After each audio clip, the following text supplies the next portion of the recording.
This is part 2 of our interview with the Ben Bernanke. I have hypnotized this cartoon bear and turned him into the Ben Bernanke so I can ask follow-up questions about his 60 Minutes infomercial and ask a few more questions. Is there anything you wish you had done differently in your job as omniscient Superman central planner? I wish I had been omniscient and seen the crisis coming. The human beings wish you had just been awake. You missed the biggest economic crisis since the Great Depression. You missed the biggest housing bubble of all time. Why should the human beings trust you to even carry out the garbage? Because I'm the best and brightest. Besides, there were large portions of the financial system that were not adequately covered by the regulatory oversight. You did not need new laws and regulations to check the price of houses, which were readily available. The Fed missed the housing bubble by watching the rental value instead of the selling price of houses. Actually, I was watching the reruns of Gilligan's Island. You said that now all firms, industries, and practices are under the watchful eye of some bureaucrat, and everything will be regulated systemically. Yes. And are these bureaucrats as competent as yourself? Are they as competent as the ones who could not catch Bernie Madoff, even after it was pointed out to them that his investment returns were mathematically impossible? Are they like the ones who watched pornography instead of Wall Street? Perhaps bureaucracy will no longer be bureaucracy. You said you were surprised that the human beings were upset with quantitative easing too.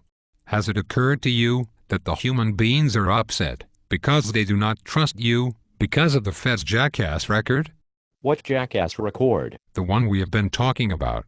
And in July 2005, when the housing bubble was 4 times bigger than the big bubbles of the 1970s and 80s, and still growing, you would not even admit there was a bubble. You said that housing prices were supported by the strength of the economy. You said that we had never had a nationwide decline in housing prices, and that there would be little change from a full employment path.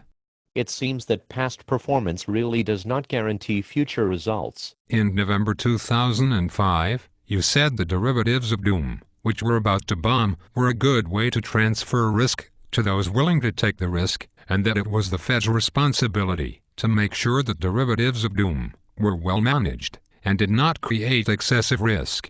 Yes. Did you think that the unsuspecting sucker taxpayers wanted to accept the risk of the derivatives of doom, especially after they had already turned to crap? It seemed like a good idea at the time. Did the Fed make sure that the derivatives of doom were well managed? We managed them by dumping them on the unsuspecting suckers. In February 2006, as the housing bubble was bursting, you said that the economy was in sustained expansion and that unemployment would be 5% through 2011. Unemployment is only double what I expected. In February 2007, you said that business was in excellent financial shape and the labor market would stay healthy. Yes. In March 2007, when the housing market was dive-bombing, you said that the problems in the subprime markets appeared to be contained. In May 2007, you said that the problems of the subprime market were not expected to affect the rest of the economy or financial markets. Are you seeing a pattern here?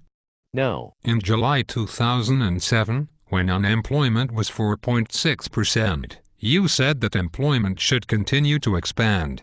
After that, unemployment went steadily up. Perhaps I meant to say, unemployment should continue to expand. Perhaps I left out the first syllable. In February 2008, you said the non-financial business sector was in good shape and forgot to mention that the financial sector was turning to dog crap. You said that you did not expect any problems with the largest banks, which were the ones that bombed hardest. Bear Stearns bombed the very next month. What is your point? In June 2008, a couple of months before the economic bomb went off, you said that there was less risk of a substantial economic downturn. In July 2008, you said that Fannie Mae and Freddie Mac were in no danger of failing. 2 months later, Fannie and Freddie failed.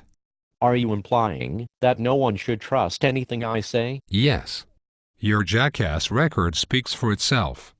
But I saved the world from doom and disaster. A disaster that your low interest rates helped cause. And now you claim to have saved us with worthless paper. Inflation cannot cure economic problems. If inflation cures economic problems, then Zimbabwe is an economic superpower.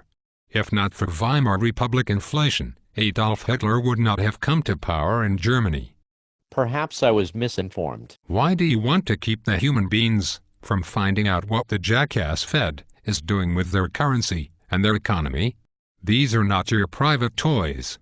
Because our independence is critical, so that we may continue to destroy the economy without interference. If you are independent, and you may do as you please, then why were you on 60 Minutes selling quantitative easing? Maybe I like to be on TV. Are you actually connected to reality? I spent my life in universities, insulated from reality.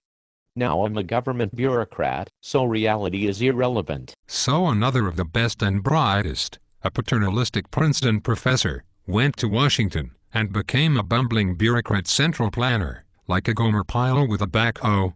How is it possible that you can remain Fed chairman? I was reappointed and confirmed.